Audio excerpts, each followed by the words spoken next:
vamos dar continuidade na paraxá, da parte da manhã. Observe. O Léo já fez uma boa introdução nela. Pode chegar, meu filho. Ah, tá bom. Chiquinho está dizendo que tem que chegar, senão as pessoas...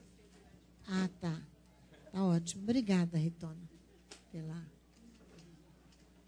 ajuda, né? Os irmãos tomem muito cuidado ali com aquela escada, que ela está molhada, está chovendo. Vamos voltar lá na nossa paraxá, em Deuteronômio, capítulo 11 e capítulo 12 até o capítulo 16, a nossa paraxá, versículo 17. Mas antes nós vamos orar. Pai, nós precisamos do Teu Espírito, para que o Teu Espírito venha nos instruir nesta tarde, para terminarmos, ó Deus, encerrarmos esse Shabat com a paraxá ó Pai, que significa observar, cumprir, respeitar e obedecer os Teus mandamentos. Portanto, dá-nos a Tua bênção, a Tua assistência, para que com simplicidade nós possamos aprender a Tua palavra, gravá-la no nosso coração, para nós podermos crescer espiritualmente, ajudarmos a outros, Senhor nosso Elohim, a conhecer-te também. Dá-nos a Tua bênção, é o que nós te pedimos em nome de Yeshua, e a todos aqueles que estão conosco na internet. Venha abençoar, ó Deus, em nome de Yeshua, é o que nós te pedimos. Irmãos, nós temos ainda o toque do shofar ao pôr do sol hoje, assim que a gente terminar, e as leituras dos salmos de Techuvá, os salmos de arrependimento, né? Nós ainda vamos ler. Então, você vai compreender, que nós já começamos a estudar pela manhã, que já estudamos boa parte da paraxá pela manhã com o Léo, que o Código Deuteronômio, ele pretende reger a vida individual e a vida coletiva de Israel e da vida da comunidade de Yeshua também. Pretende reger. Então, uma das obrigações afirmadas com mais frequência no Código é a unidade, né? Do lugar de culto e lugar de adoração e em volta do nome do Eterno também, que está dentro da nossa paraxá em Números, em Deuteronômio capítulo 11. Então, nós temos duas questões aqui de unidade. Toda a paraxá hoje fala de unidade.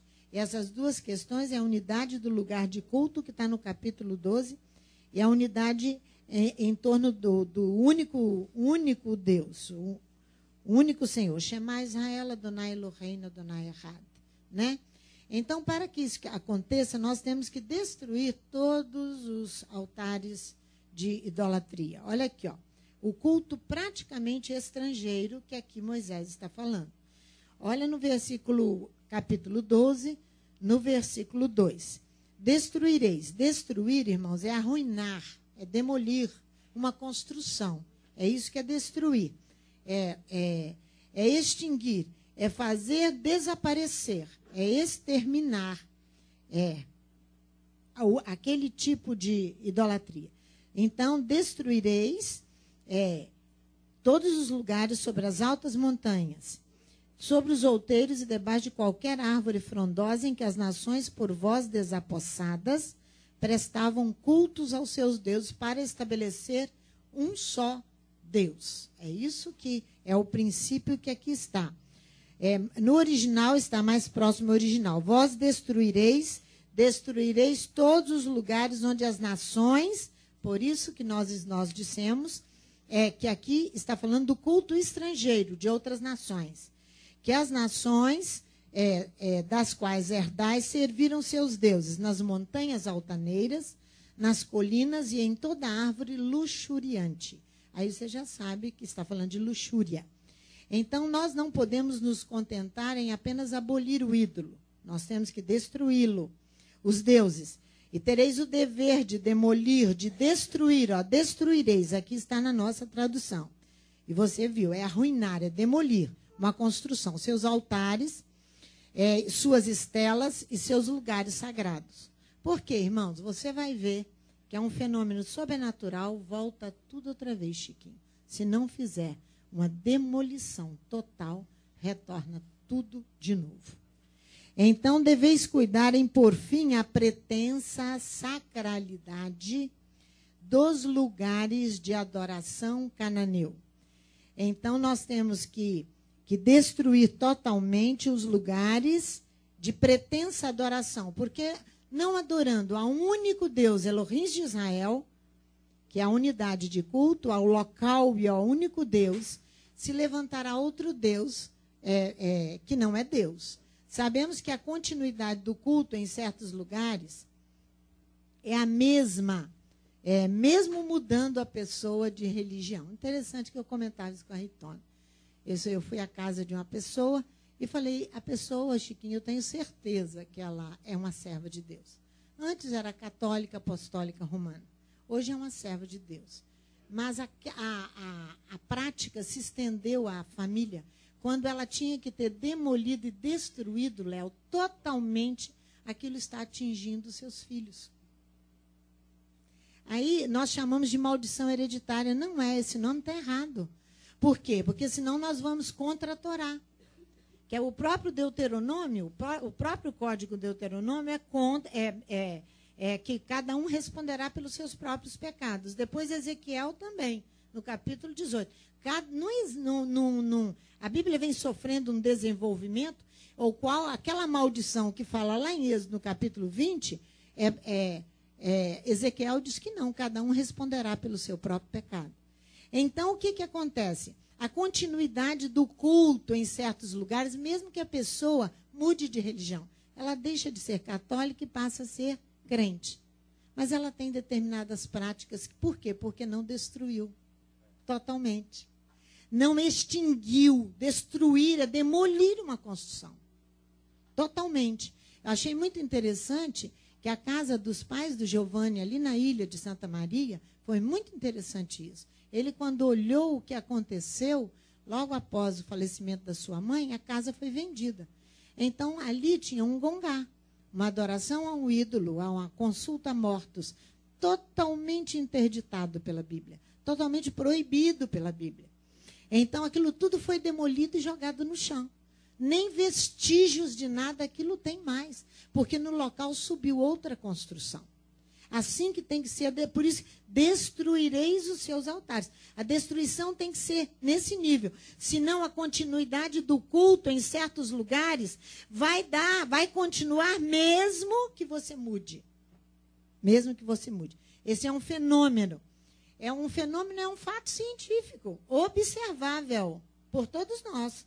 Você observa através de quê? Do comportamento. Do comportamento.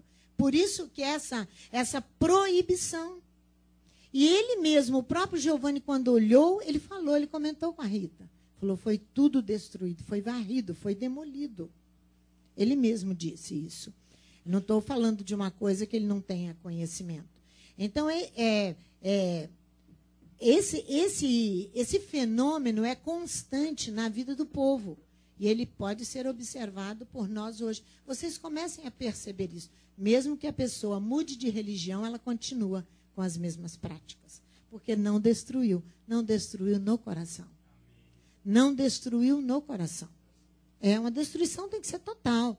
É assim que práticas pagãs permanecem nas ações e nas atitudes, na casa das pessoas, mesmo essas tendo deixado suas antigas religiões e se tornado crentes crendo em Yeshua. Mas elas continuam com aquelas práticas.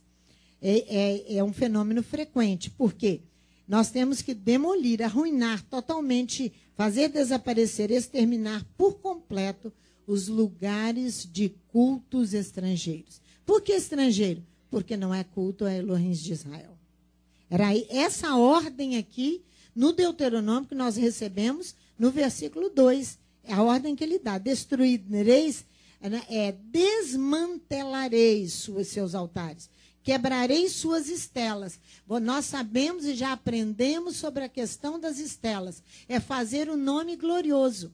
Tem pessoas que os filhos dão continuidade ao nome glorioso do Pai. Isso, e se tornam crentes e continuam com esse pecado. Irmãos, o único que é glorioso chama o eterno nosso Deus. Ele é o único glorioso. Por isso que tem que derrubar as estelas. Mas, irmãos, para destruir essas coisas, nós temos que ir de encontro a nós mesmos. não é de encontro ao outro, não é ao meu vizinho, não é ao meu companheiro, é a nós mesmos. Então, incinerareis ao fogo suas acerás. Olha aqui, suas aceras, ó. Derrubareis os seus altares, versículos 3. Quebrareis as suas colunas, as suas estelas. Queimareis os seus bosques sagrados e abatereis as imagens esculpidas dos seus deuses e apagareis o seu nome daquele lugar. Está vendo? Queimareis ao fogo suas aceras. Por que aceras? Você vai ver aqui. Não se trata aqui de uma destruição de templos, mas de pontos específicos de adoração. Olha ali onde estava o Teatro Escave, sustentado por uma mulher e pela Secretaria de Saúde. Ali foi Secretaria de Saúde, desculpe-me, da Cultura. Ali foi varrido totalmente, tudo destruído, jogado no chão. E levantará outra coisa. Isso chama destruir. Ali na esquina, iria se levantar do Teatro Escave, a rua fazia isso aqui, ó. Ali seria colocado um busto de Edith Bulhões. Ali seria colocado. Mas nós andamos ali com a Torá para destruir tudo totalmente, demolir tudo. Derrubareis os seus altares, quebrareis as suas colunas. Queimareis os seus bosques. Vocês vejam que nós fizemos isso antes de entrar no Centro Histórico de Vitória. Antes. Então, por quê que são pontos específicos? Pois isso é perigo constante que ameaça a adoração única. 2 pontos de unidade. O lugar de adoração, quando ele começou cantando, o Eduardo, Jerusalém de ouro, ali nós estamos centrados num local de adoração única. Local de adoração. Aqui nós estamos falando da adoração ao Deus único. São as 2 unidades que nós não podemos abrir mão. Não podemos abrir mão. Sem que os culpados percebam claramente sua infidelidade. Esses pontos específicos, se não forem destruídos totalmente, para que se levante a adoração única, os culpados muitas vezes permanecem ali sem ver claramente que estão adorando outro Deus. Por isso que essa severidade destruireis, derrubareis os seus altares, quebrareis as suas colunas, mesmo que ele seja do seu pai. Você precisa trabalhar para que isso aconteça. Continua sendo um perigo, irmãos, gravíssimo para a unidade. Continua sendo um perigo gravíssimo para a unidade. Por isso que o ponto central da Paraxá chama unidade. Por isso que a Rívica, que significa unir, não é isso, Rívica? Ela teve o privilégio de ser apresentada hoje na Paraxá Reobserve, que significa unidade. Ela teve o privilégio, tem quem colocar isso na história da Rívica. Ensinareis ao fogo as suas aceras, os seus bosques, aqui, queimareis os seus bosques sagrados e abatereis as suas imagens esculpidas. Acera ou Astarte era uma grande deusa em Ugarite. Ugarite era uma cidade fenícia cujos vestígios ainda são da época neolítica.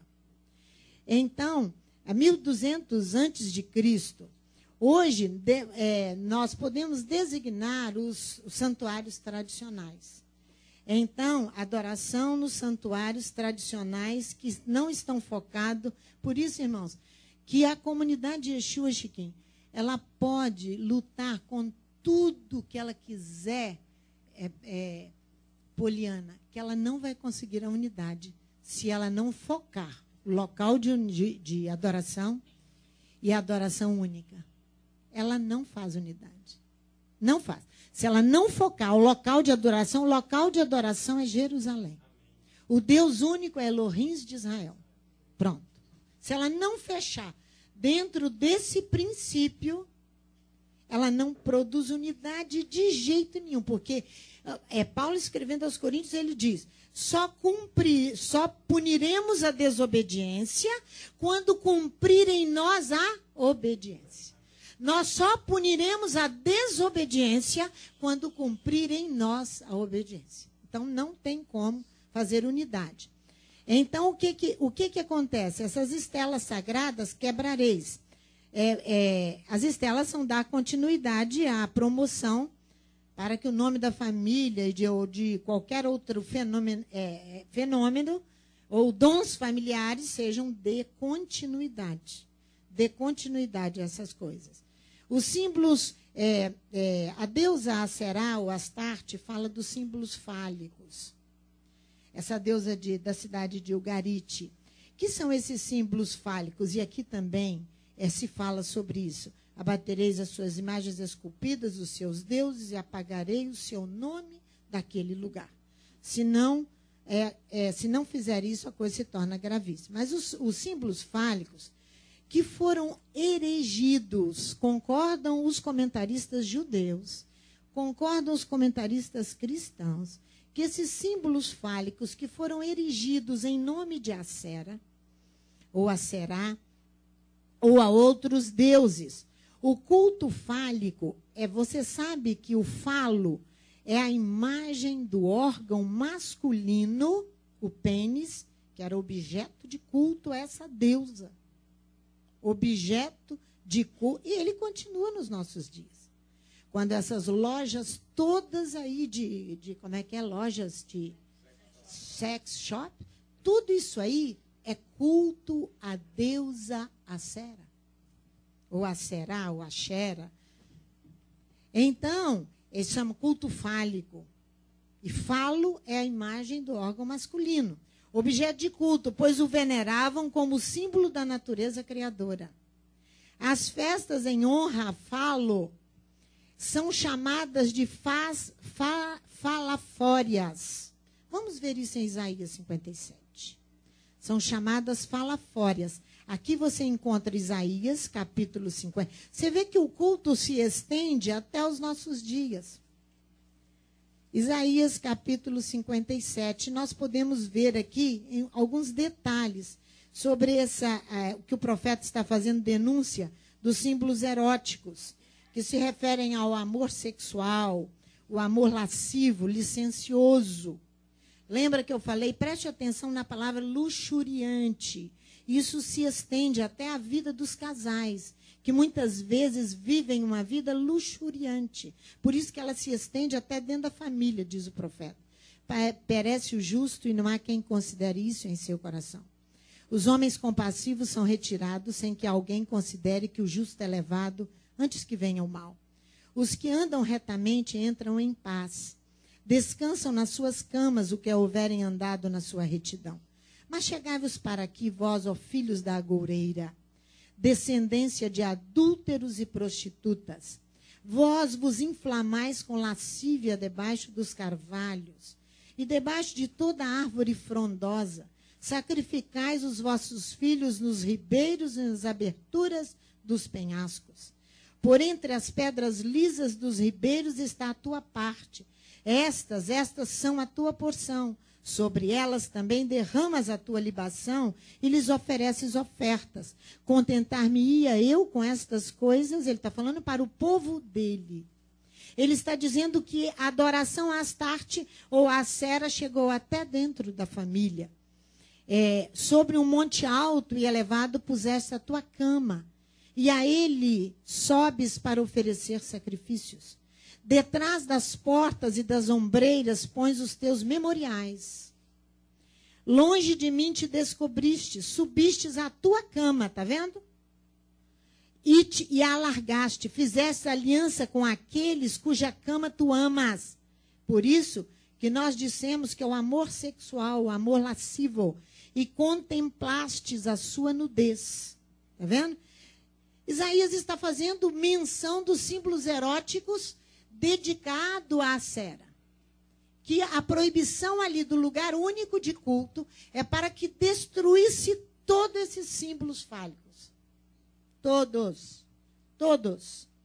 Que foram erigidos em nome da deusa Acera. Precisava destruí-los. Então, ele está aqui relembrando o culto fálico, com adoração a esse ídolo. Longe de mim te descobristes e subistes à tua cama e a alargastes. Está vendo? O profeta está dizendo que mesmo as famílias e os lares não foram poupados da adoração em honra a falo, símbolo da fertilidade. A ordem divina é: destrói, destrói, desmantela tudo de dentro do seu coração e fisicamente para que surja uma nova vida. É isso que ele está falando. Desmantelar é desmoronar, demolir uma muralha de uma cidade, as fortificações de uma praça de guerra. Isso que é desmantelar. Desorganizar. É isso que ele está falando aqui. Isso que é desmantelar. Por quê? Porque Elohim elegeu um povo. Vamos em 1 Reis, no capítulo 8, versículo 27 a 30. Você vai ver aqui. Ele elegeu um povo para ser seu povo consagrado. Também escolheu um lugar único para nele colocar o seu nome.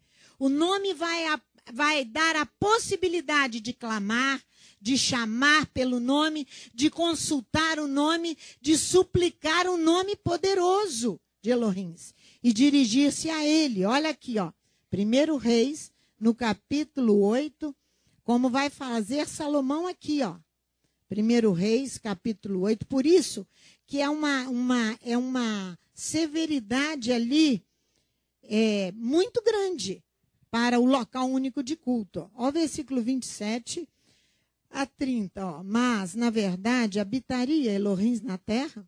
Os céus e até os céus dos céus não te podem conter, quanto menos esta casa que eu edifiquei. O que nós dissemos? Que a Torá nunca restringiu a divindade em local construído por humanos. Contudo, atenta para a oração do teu servo e para a tua súplica, ó eterno meu Elohim, para ouvires o clamor, a oração que o teu servo hoje faz diante de ti, que os teus olhos estejam abertos noite e dia sobre esta casa, sobre este lugar do qual disseste, o meu nome estará ali, para ouvires a oração que o teu servo fizer neste lugar. Ouve a súplica do teu servo, do teu povo Israel, quando orarem neste lugar. Sim, ouve, tu, no lugar da tua habitação nos céus, ouve e perdoa. Está vendo? Ouve e perdoa. Você vai ver que, na perspectiva do Deuteronômio, nós temos duas grandes obrigações. Zelar pela unidade do lugar. Zelar pela unidade do lugar de adoração, que é Jerusalém. Por isso que o apóstolo Paulo nos exorta, se for possível, quando ele está falando sobre a unidade. Ele diz, Chiquinho, se for possível, tem de paz com todos os homens. Romanos 12.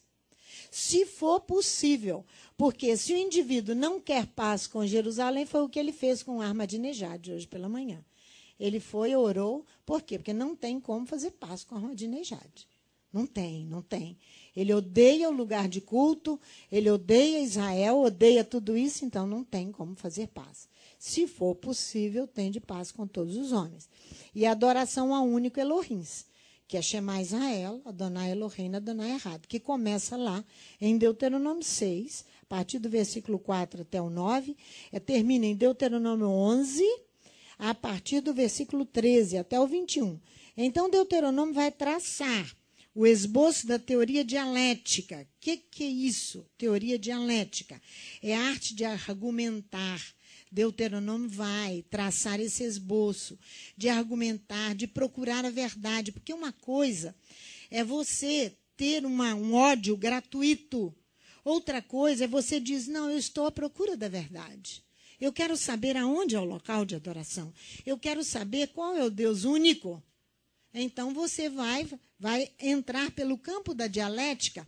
Você vai se opor, vai conciliar, vai contradizer, através da lógica, através da história, não é? Através dos fatos. Você vai considerar, ao mesmo tempo, a grandeza de Elohim e também sua identificação com o homem.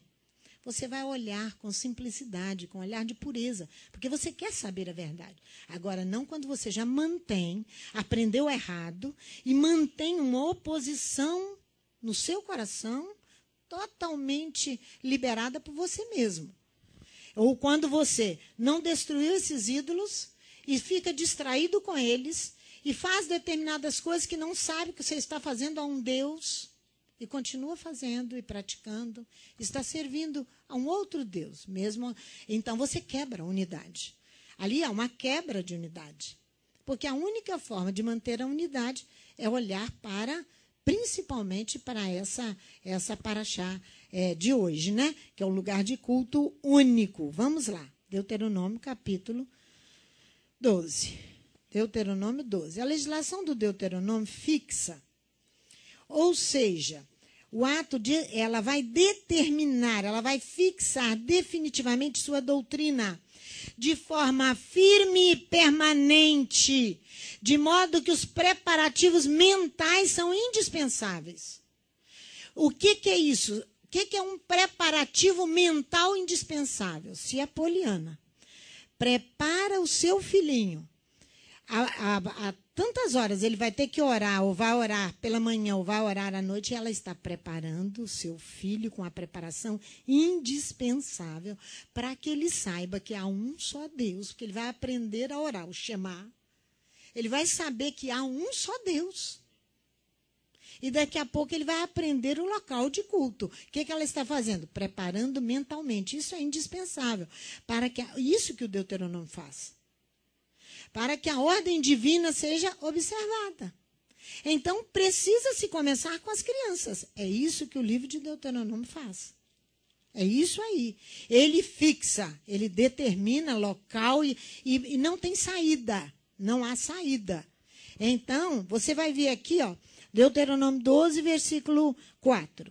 Não fareis assim para com o eterno vosso Elohim. Ele diz.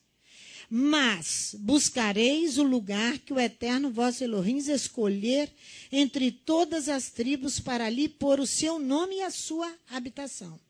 Aqui está o lugar único. E o Shema Israel, em Deuteronômio 6, no versículo 4, está a adoração ao único Elohim.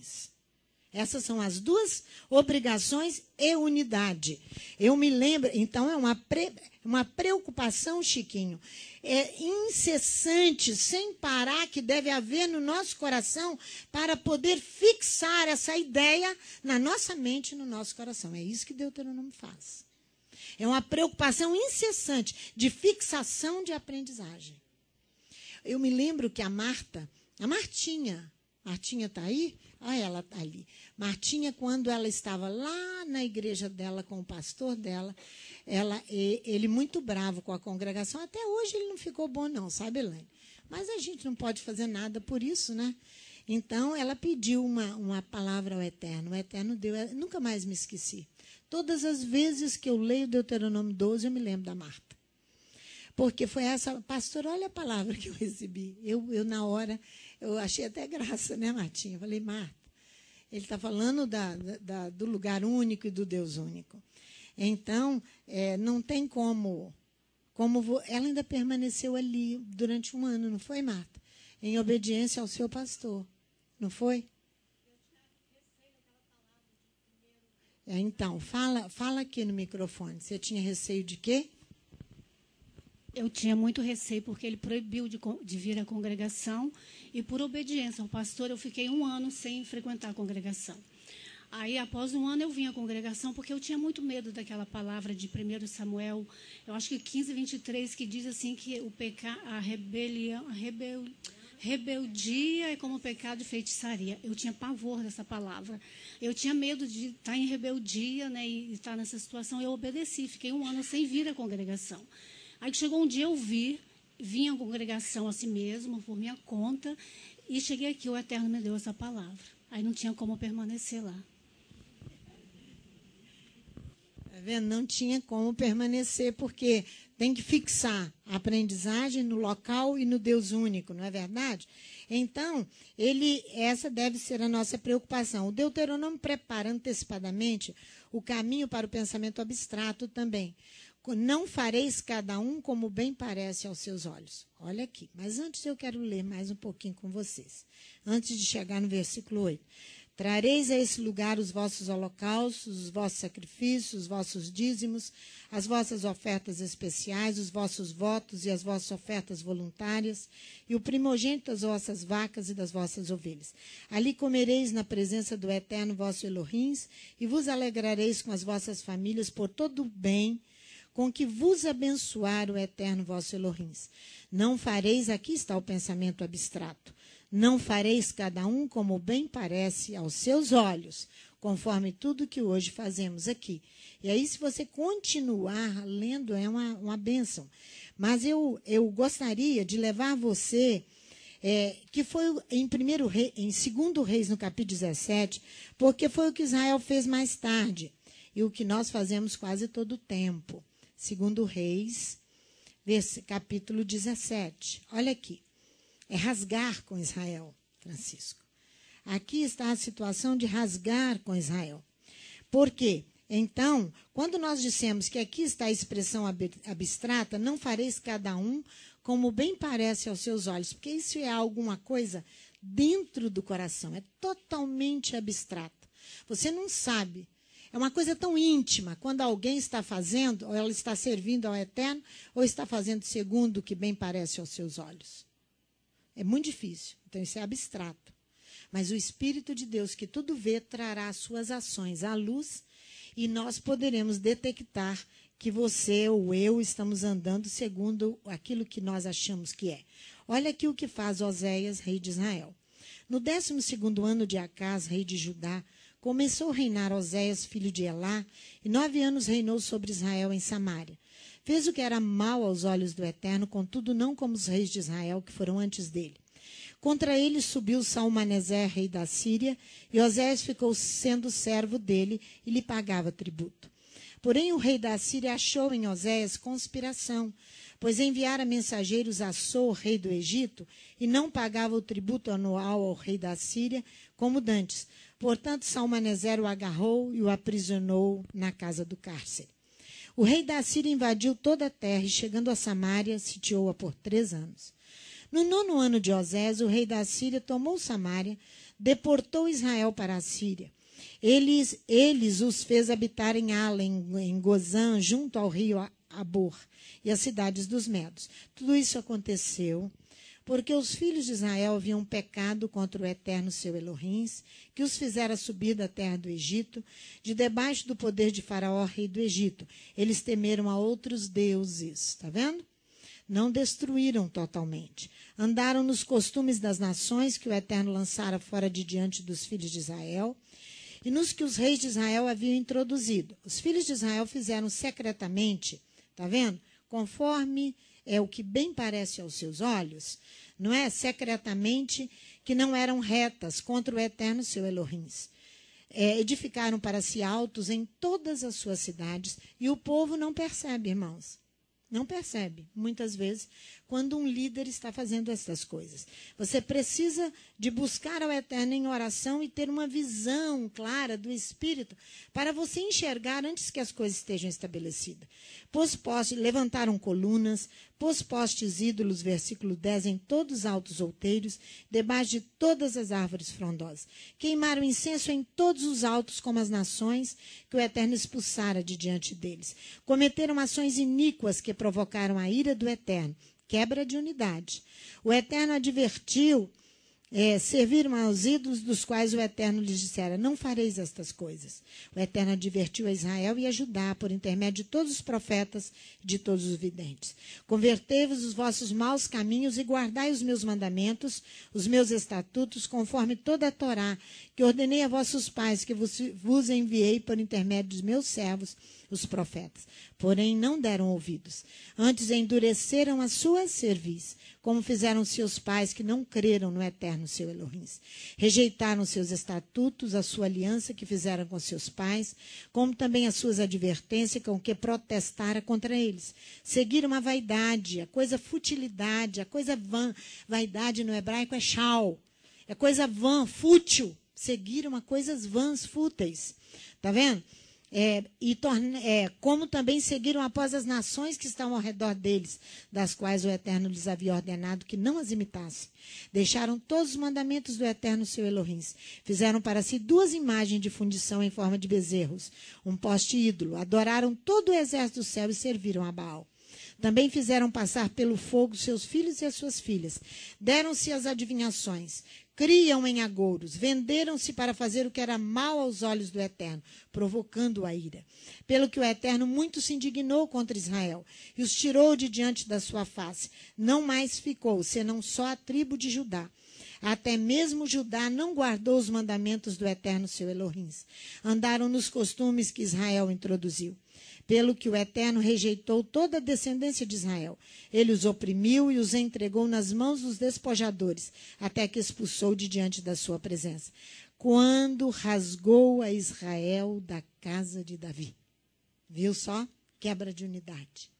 Ídolos é quebra de unidade. Rasga Israel da casa de Davi. Porque Israel, o reino do norte, havia construído 2 bezerros. Jeroboão que construiu. E disse, olha, para Israel não descer a Jerusalém para adorar o lugar único de culto. Isso é mais velho do que nós. Essa interdição que Satanás vem fazendo, essa proibição satânica de subir a Jerusalém para adorar. Ao único lugar de culto. Então, Jeroboão colocou um ídolo lá em Dan, outro em Betel, para que o povo não passasse. Ó, irmãos, vocês sabem que é um fenômeno sobrenatural. Um ídolo construído ali, um pedaço de pau que nada faz, mas o reino espiritual está vivo e não deixava os filhos de Israel descerem ao lugar único de culto para adorar. Então, quando rasgou Israel da casa de Davi, você sabe que ele tem nos prometido que ele levantará, Atos capítulo 15, o tabernáculo de Davi que está caído. Mas primeiro vai precisar se respeitar o lugar de adoração e o único Deus. O único Deus. Essa unidade tem que se fazer. Do contrário, não existe unidade. Não existe unidade se não começar a cumprir em mim a obediência. Para que seja punida a desobediência. Senão, não. Não existe unidade. Fizeram rei a Jeroboão, filho de Nebate, o qual apartou Israel de seguir o Eterno e fez cometer grande pecado. Assim andaram os filhos de Israel em todos os pecados que Jeroboão tinha cometido. Não se apartaram deles, até que o Eterno tirou Israel da sua presença e levou para o cativeiro assírio. Depois vai Judá para o cativeiro babilônico, mas primeiro vai Israel. Então, você veja aqui que eles seguiram o direito dos seus olhos. O que você acha que é direito que você segue e que eu sigo? Vamos olhar isso em Provérbios capítulo 3. Vamos dar uma olhadinha nisso em Provérbios capítulo 3. Que nós vamos conseguir compreender um pouquinho melhor aqui o que fala o livro de Provérbios, no capítulo 3, a partir do versículo 5. Você vai ver aqui que o versículo 5 fala sobre uma confiança.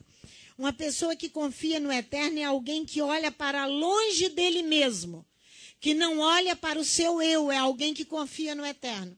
Porque quem confia em si mesmo e e tem a sabedoria aos seus próprios olhos, confia no Eterno de todo o teu coração e não te estribes no teu próprio entendimento. Reconhece-o em todos os teus caminhos e ele endireitará as tuas veredas. Por isso que quem confia no Eterno é alguém que olha para longe do seu eu. Olha para longe dele mesmo. O escritor de Provérbios aqui está nos advertindo que Adonai, que é a base da nossa confiança, reconhece-o em todos os teus caminhos. Olha aqui, versículo 6. E ele endireitará as suas veredas. Reconhecer é admitir, é confessar que ele é o Senhor. Isso que é reconhecer. É admitir, é confessar. O apóstolo Paulo, em Romanos, no capítulo 10, ele fala isso muito bonito.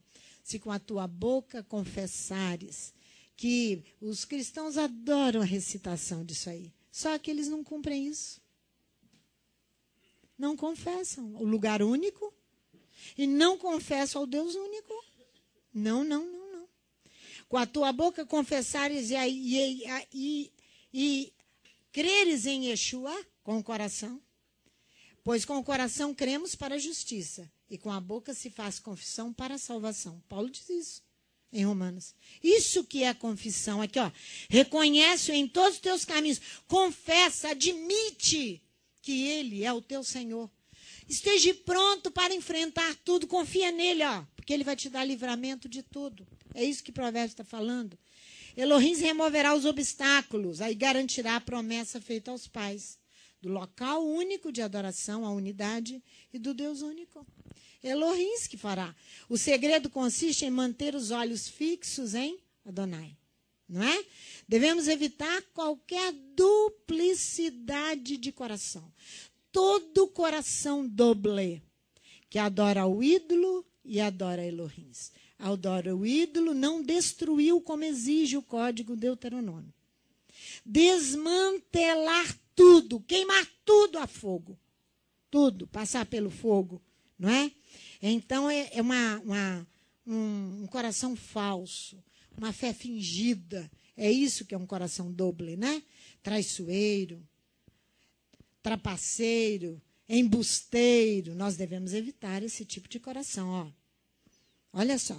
O ensino dos mandamentos, irmãos, ele tem como propósito, que nós estamos em Deuteronômio, na Parashá Rei, observe. Observe o quê? Os mandamentos.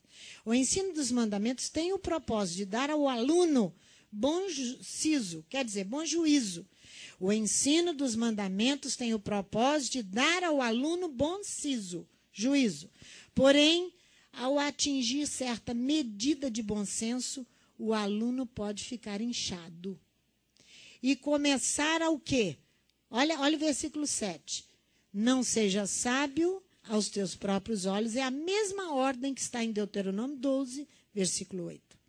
O aluno tendo um pouquinho de medida, de bom senso, ele pode ficar inchado e começar o quê? A ser sábio aos seus próprios olhos. Aí mora o perigo, hein? Aí mora o perigo. E não, cuidado aquele que está em pé para que não caia. É este o aviso bíblico. É você andar com a sabedoria dos seus próprios olhos. A sua própria. Aí você está inchado. E vai começar a estourar. Quase todos tropeçam exatamente neste ponto. Quase todos os alunos tropeçam neste mesmo ponto. Se a comunidade cresce em números de membros, então, a topada e a pisada em falso é maior ainda. É maior ainda. Se torna gravíssima por 2 motivos. Porque ele se tornou sábio aos seus próprios olhos, ele se inchou, pisou em falso. Você sabe ali o Deuteronômio, no capítulo 13, fala sobre os falsos profetas. E você sabe o que é falso? É você dar uma topada, uma pisada grande fora do lugar. É você estar entumecido, inflado, orgulhoso. Tudo isso é envaidecido. E outra coisa, ele deu uma topada em falso. Procura se arrepender e voltar. E dizer, não, porque hoje eu sou um bom aluno, eu aprendi, eu posso ir, que eu posso andar na minha própria sabedoria segundo os meus próprios olhos. Não. Teme ao Eterno, a Bíblia diz. E outra coisa, o inchado, o entumecido, ele responde por todo aquele povo. Se é grande, ele responderá por um grande povo diante do Eterno, porque ele passou para eles orgulho, passou a andar segundo, com a sabedoria dos seus próprios olhos. Então, o pecado se torna pior. Porque olha o que diz aqui Provérbios, versículo 7. Teme ao Eterno e aparta-te do mal. Olha a ordem qual é. Teme ao Eterno e aparta-te do mal. Não seja sábio aos seus próprios olhos. É a ordem de Deuteronômio. É aquilo que você acha que é e que não é, irmãos. É aquilo que você aprendeu que você acha que você já é doutor. Um homem e uma mulher sábios, verdadeiramente, eles são humildes. Vamos ver isso. Segura aqui Provérbios, nós vamos em Romanos 12. Qual é o pedido do apóstolo Paulo aqui em Romanos 12? No versículo 16 a 18. Olha aqui. Romanos 12 está falando dessa unidade. Olha aqui, da quebra de unidade. Ele diz aqui no versículo 16 de Romanos 12. Olha aqui, para você ver. Sede unânimes entre vós, não ambicioneis as coisas altivas, mas acomodai-vos às humildes. Por isso que eu disse para vocês, o homem ou a mulher sábio, verdadeiramente eles são humildes. Olha aqui, ó. Não sejais sábios em vós mesmos. Essa sabedoria humana. A ninguém torneis mal por mal, procurai as coisas honestas, perante todos os homens. Se for possível, quando depender de vós, tende paz com todos os homens. É isso que ele está aconselhando aqui. Vamos analisar a divisão causada na comunidade de Corinto. A divisão causada na comunidade de Corinto pela sabedoria humana. Primeira coisa, você tem que saber que Corinto é uma cidade na Grécia. Era uma cidade grega. E Paulo vai para falar em Corinto. Então, ele vai aí em 1 Coríntios, passa um pouquinho a página da sua Bíblia. No capítulo 1, no versículo 10, o que Paulo vai falar aqui, ó. Ele está clamando pela unidade. Por quê? Porque aqueles alunos que aprenderam lá com os deuses gregos, eu vou te mostrar, eles se sobrepujam aos outros e começam a criar divisões dentro da igreja. Rogo-vos, porém, irmãos, versículo 10, pelo nome, ele está suplicando, de Yeshua HaMashiach, que digais todos a mesma coisa. Há um só lugar de culto. Há um só Elohim. Por acaso nós falamos hoje essa mesma linguagem? Seja sincero uns para com os outros aí. A comunidade de Yeshua fala a mesma linguagem. Ele está suplicando para falar a mesma coisa. E não haja entre vós divisões. Porque para que sejais unidos no mesmo sentimento e no mesmo parecer. Paulo está implorando quanto às questões de divisão e partidarismo na comunidade de Corinto. A divisão envolvia, irmãos, questões pessoais e questões doutrinárias. É isso que envolvia a divisão. Ali havia roturas como uma peça de pano que rasga. Como rasgou Israel da casa de Davi. É uma rotura, como um pedaço de pano que rasga. Haviam rasgado impensadamente a unidade. Olha aí. Foi o que nós lemos lá em 2 Reis, capítulo 17, versículo 21, não foi? As decisões da comunidade de Corinto surgiram em torno de questões, irmãos, como casamento. Olha para você ver, passa a página aqui da sua Bíblia, 1 Coríntios 7. Olha aqui, questões de casamento.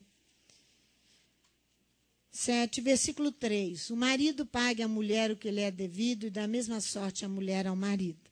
Versículo 5. Não vos defraudeis um ao outro, senão por consentimento mútuo por algum tempo, para vos aplicardes à oração. Depois ajuntai-vos outra vez, para que Satanás não vos tente por causa da incontinência. Olha o versículo 12. Mas aos outros digo eu, não o Senhor. Se algum irmão tem mulher incrédula e ela consente em habitar com ele, não a deixe. E se alguma mulher tem marido incrédulo e ele consente em habitar com ela, não o deixe. Questões do casamento na igreja de Corinto. Agora veja, 1 Coríntios 8, a ingestão de alimentos oferecidos a ídolos. Olha aqui. 1 Coríntios. Essas eram as questões da divisão, da falta de unidade. Não era em torno do nome, do único. Olha aqui, 8, versículo 7, ó. Mas nem em todos há esse conhecimento. Alguns há, que acostumados até agora com o ídolo, comem coisas sacrificadas ao ídolo. E a sua consciência, sendo fraca, fica contaminada. Olha o versículo 10, capítulo 10. Passa aí as páginas da sua Bíblia. Versículo 20. Olha aqui. Antes digo que as coisas que os gentios sacrificam, 1 Coríntios 10, versículo 20, que as coisas que os gentios sacrificam aos demônios que sacrificam, não a Deus, não a Elohim. E não quero que sejais participantes com os demônios. Não podeis beber o cálice do eterno e o cálice dos demônios. Não podeis ser participantes da mesa do eterno e da mesa dos demônios. Causa da ingestão de alimentos. Olha aqui, ó, versículo 28. Mas se alguém vos disser, isto foi sacrificado aos ídolos, não comais, por causa daquele que vos advertiu, que por causa da consciência, pois a terra é do eterno e toda a sua plenitude. Agora você vai ver que no capítulo 14 de 1 Coríntios, tudo na carta aos Coríntios, porque Paulo está em Corinto, numa cidade grega, onde deuses mais do que gente, com suas práticas, que precisam ser destruídas e abolidas totalmente para que se cumpra a unidade. No capítulo 14 fala do comparativo dos dons espirituais. Precisa ir lá não, que é do versículo 2 até o 25. Em 1 Coríntios 11, aqui, ó, você vai ver os privilégios e a conduta das mulheres na Assembleia. Aqui, ó, essa era a discussão que estava provocando divisão. Olha aqui, a partir do versículo 5. Mas toda mulher que ora ou profetiza com a cabeça descoberta desonra a sua própria cabeça, é como se a tivesse rapado. Se a mulher não se cobre com véu, tosquice também. Se para a mulher é vergonhoso tosquear-se ou rapar-se, que põe o véu. O homem não deve cobrir a cabeça, pois é a imagem da glória de Elohim.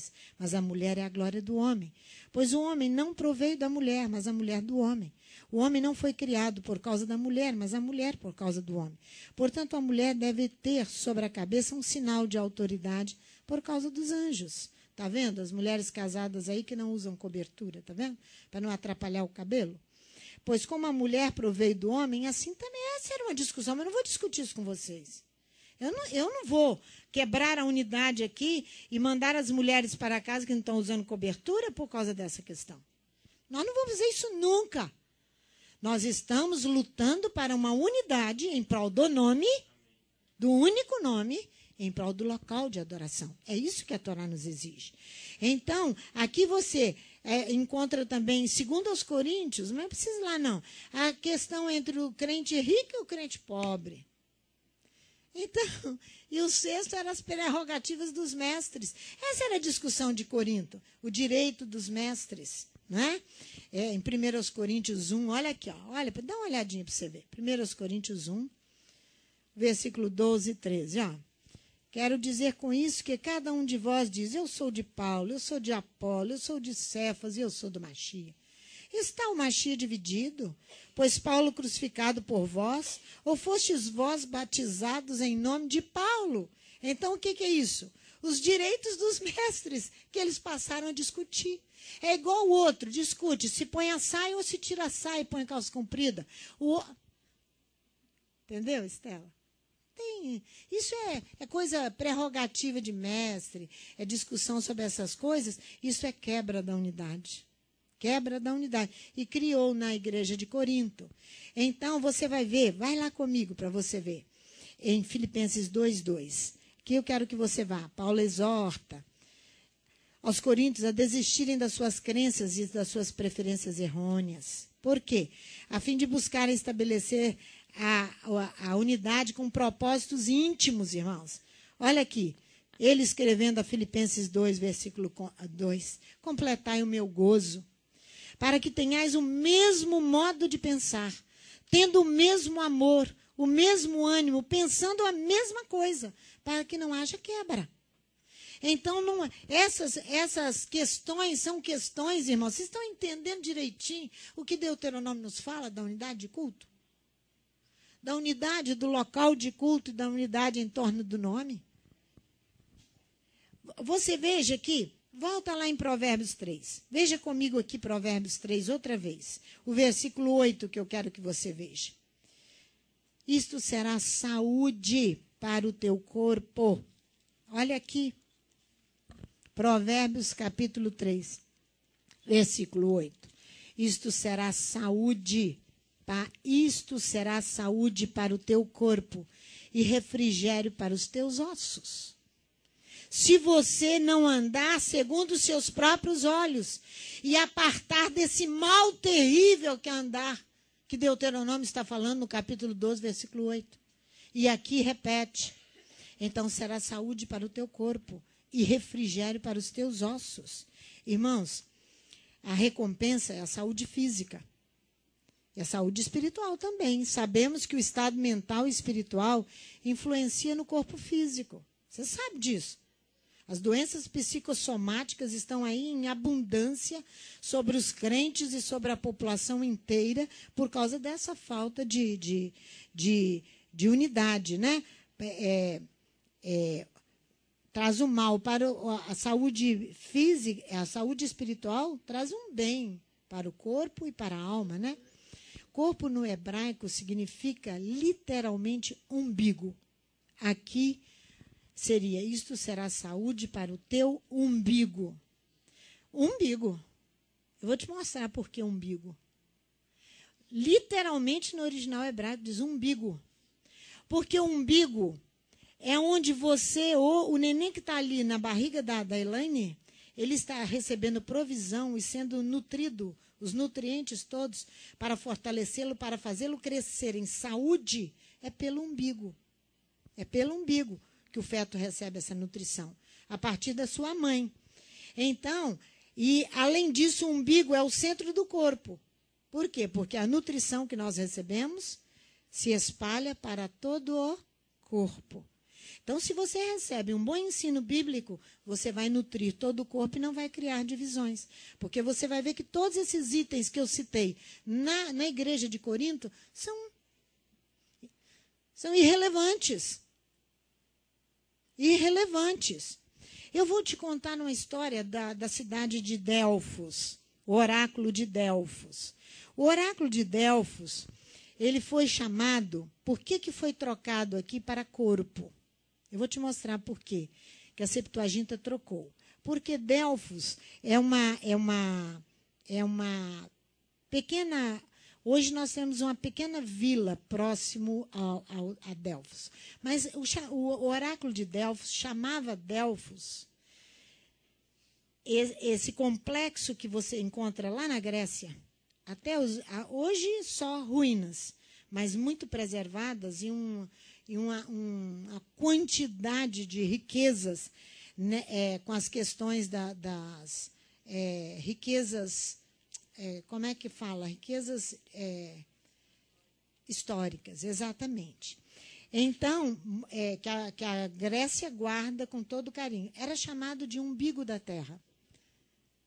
Então, Delfos é uma cidade da Grécia, na Fócida, situada na vertente sudeste do Parnaso, um local grandioso, onde possui uma vila lindíssima. Onde Apolo tinha o seu templo, e de lá ele ditava os seus oráculos, as suas profecias. Oráculo é uma profecia, pela voz da Pítia. O que é uma Pítia? É uma serpente monstruosa. É a Pítia. Pela voz dessa serpente, o oráculo era declarado. Então, a Grécia tinha Delfos como um umbigo da terra. Porque esta Pítia, esta serpente monstruosa, declarava esse oráculo. E então, o que acontece? Ela foi morta, essa serpente, por Apolo. Para consagrar a vitória de Apolo sobre Pítia, então nós temos, ele estabeleceu os Jogos Píticos. Porque você sabe que a Grécia tem historicamente guarda a questão dos jogos, né? De Atenas e de tudo. Então, ele vence Pítia e instaura os Jogos Píticos para inaugurar a sua vitória. Delfos era uma cidade sacerdotal. Se você for até hoje a Delfos, nós chegamos ali em Delfos e um pastor da Assembleia de Deus estendeu a bandeira da Assembleia de Deus para mostrar que a Assembleia de Deus estava lá em cima, em Delfos. E imediatamente a guia falou com ele, pode fechar e guardar. Por quê? Porque ali tem um dono, é Apolo. Hoje, só ruínas. Mas era uma cidade sacerdotal e irradiava sobre toda a Grécia um prestígio enorme. Enorme, essa cidade, do mundo antigo. Suas escavações arqueológicas, até os nossos dias, empreendidas pela Escola Francesa de Atenas, trabalha desde 1860, tirando dos escombros as construções de Delfos e mostrando ali. Você anda em Delfos, vendo todas aquelas ruínas, aquelas colunas, tudo isso de muito valor para eles. Para nós não tem valor nenhum, não. A aldeia que fica abaixo de Delfos, que Delfos fica mais alto. Irmãos, de lá você vê todo o mar Egeu e o mar Jônio, no Mediterrâneo. É a coisa mais linda que tem. A aldeia de Castre é uma aldeia que você só vê em filmes. Aquela coisa, olha, Poliana, é a coisa mais linda que tem. Os riquíssimos da Grécia e do mundo vão para lá esquiar. E você vai, mas a aldeia é pequenininha, para o ônibus passar com os turistas, ele passa, é um carro só. Mas os cafés são a coisa mais linda que você já viu. As montanhas, você olha, ainda tem gelo nas montanhas, ainda degelando. Mas são os esquiadores que ali aproveitam para passar os seus dias de luxo e de grandeza naquele lugar. Isso é a aldeia que fica abaixo da montanha de Apolo, onde está localizada Delfos, que é uma cidade sacerdotal, que era chamado o umbigo da terra. Então, o oráculo de Delfos a chamava desse nome. Os tradutores da Septuaginta, para você ver por que foi mudado uma palavra. Por quê? Por causa da influência desse Deus segundo a Septuaginta. Isto será saúde para o teu umbigo. Então, mudaram por causa do oráculo de Delfos. Por quê? Porque não gostavam dessa metáfora que eles ouviam. Aí eles mudaram. Foi isso que eles fizeram. Para corpo. Então, outras traduções seguiram a mesma linha da Septuaginta. Então, a palavra perde a força simbólica dela, de umbigo. Porque o umbigo é onde recebe toda a nutrição. Mas foi trocada por causa de Delfos. Porque era chamado de umbigo da terra. Não sejais sábio aos teus próprios olhos, teme ao Eterno e aparta-te do mal. Isso será saúde para o teu umbigo. E refrigério para os teus ossos. A palavra osso é usada na Bíblia para falar do corpo inteiro e de unidade. A palavra osso é para falar do corpo inteiro e de unidade. Eu vou te mostrar isso. Nós temos uma música, né? Por quê? Porque, para falar do corpo inteiro, porque a armação, o esqueleto, o arcabouço do nosso corpo, o que ele é feito? Em torno do qual vai fixar. Fica a unidade, a totalidade do corpo. Aonde fica a totalidade do nosso corpo? Em volta do esqueleto. E do esqueleto, vamos ver isso em Salmo 102. Vamos lá. Volta aqui um pouquinho as páginas da sua Bíblia. Para você ver aqui a perfeição de Provérbios, capítulo 3, versículo 7 e 8. Porque nós estamos falando de Deuteronômio quando se fala de unidade. Eu te mostrei o que quebra a unidade por bobagem. Porque a Grécia reunia ali cidades sacerdotais como Delfos, o qual tinha sobre todo o país uma influência terrível. Então, se encontraria na igreja de Corinto, foi o que Paulo encontrou, as maiores divisões. As maiores divisões. Você veja aqui no Salmo 102, olha para você ver, a partir do versículo 3. Porque os meus dias se desvanecem como a fumaça, e os meus ossos ardem como lenha. O meu coração está ferido e seco como a erva, até me esqueço de comer o meu pão. Os meus ossos se pegam à minha pele, em virtude do gemer doloroso. Sou semelhante à coruja do deserto, como uma coruja entre as ruínas. Velo e sou como o pardal solitário no telhado. Os meus inimigos me afrontam o dia todo. Os que contra mim se enfurecem, me amaldiçoam. Em vez de pão como cinza, misturo com lágrimas a minha bebida, por causa da tua ira e da tua indignação. Pois me levantastes e me arrojastes para longe de ti. Olha aí. Os meus dias são como a sombra que declina, como a erva, me vou secando. Mas tu, Eterno, permaneces para sempre. A tua memória de geração em geração. Tu te levantarás e terás piedade de Sião, do local de culto, do local de adoração. Pois o tempo de te compadeceres dela, o tempo determinado já chegou. Coisa linda, porque os teus servos têm prazer nas suas pedras. Compadecem-se do seu pó. Chegou uma irmã aqui semana passada e encostou ali no símbolo, Chiquinho. Ela e um coronel da polícia. Não foi, Roberto? Roberto estava atendendo isso comigo. Ela falou, pastor, eu encostei aqui, comecei a chorar e a tremer todinha. Porque já é tempo de quê? De teres piedades do local de adoração. Dá vontade de chorar, né? As nações temerão o nome do Eterno e todos os reis da terra a sua glória, pois o Eterno edificará Sião. Na sua glória se manifestará, e na sua glória se manifestará.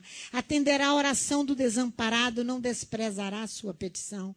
Escreva-se isto para a geração futura.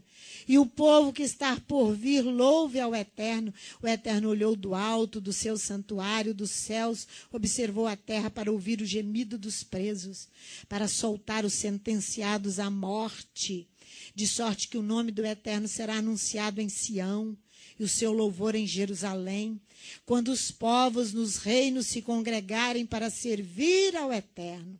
Ele abateu a minha força no caminho, abreviou os meus dias. Disse eu, ó Elohims meu, não me leves no meio dos meus dias. Os teus anos alcançam todas as gerações. Desde a antiguidade fundastes a terra, e os céus são obra das tuas mãos. Eles perecerão, mas tu permanecerás. Todos eles, como vestidos, rasgarão, como vestido envelhecerão. Como roupa os mudarás e os atirarás fora. Todo aquele que for contra o local único e contra a unidade e ao único Elohims será rasgado. Mas tu és o mesmo, e os teus anos jamais terão fim. Os filhos dos teus servos habitarão na tua presença. A sua descendência será estabelecida diante de ti. Você sabia que são os... Se eu estiver falando, se tiver algum médico aí estiver falando alguma bobagem, me corrija. São os ossos que produzem os glóbulos vermelhos? É a medula, não é? Estou certa? Acho que é isso, né? Estou certa aí, tem uma enfermeira aí. Então, não é isso aí? São os ossos que produzem os glóbulos vermelhos. A saúde do corpo depende da saúde dos ossos. Porque se os ossos se secarem, é morte. Viu o que ele fala aqui? Vocês se lembram de Ezequiel, capítulo 37? Quando Ezequiel profetiza sobre o vale de ossos secos? Não é? Ele profetiza, e se você olhar do versículo 15 em diante, você vai ver que ali ele começa a falar que ele vai trazer Israel. E ele vai restaurar Israel. Daquele vale de ossos secos, ele põe o espírito, ele põe a carne, e aqueles esqueletos se levantam e começam os ossos a um estar ligado ao outro. Aonde está, Chiquinho? Vai lá.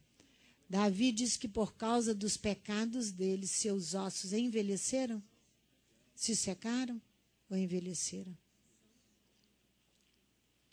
Salmo 51. Deixa. Depois ele acha. Mas, irmãos, o osso fala da unidade quando nós cantamos. Somos ossos dos teus ossos, um só corpo, um só povo, uma só fé, um Elohims e Redentor, uma esperança e um só mediador. É a unidade do corpo. Então, é 2 Samuel, capítulo 5. E 1 Crônicas, capítulo 11, que fala que os líderes de Israel, os anciãos, descem a Jerusalém, a Hebrom, para constituir, para apoiar Davi como rei de Israel. Salmos 38, 3. Depois eu gostaria, porque nós vamos agora fazer o serviço vamos encerrar com a ave. 38 o quê, meu filho? Versículo 3, Não há coisa sã na minha carne por causa da tua cólera, nem há paz em meus ossos por causa do meu pecado. Por causa do meu pecado. Nós vamos depois cantar, somos ossos dos teus ossos, falando da unidade ao único Elohims, né? Aí está falando da unidade ao único, né? E não do local de culto. Nós precisamos de uma música também do local, né? Mas cantamos Jerusalém agora mesmo, de ouro. Mas nós temos que fazer nosso serviço agora de Elu, que se encontra.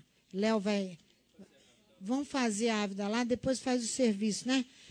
Estão os salmos ali para orar, depois do toque do chofar, aí depois nós vamos cantar. Então toma, Chiquinho, vem fazer a ávida lá.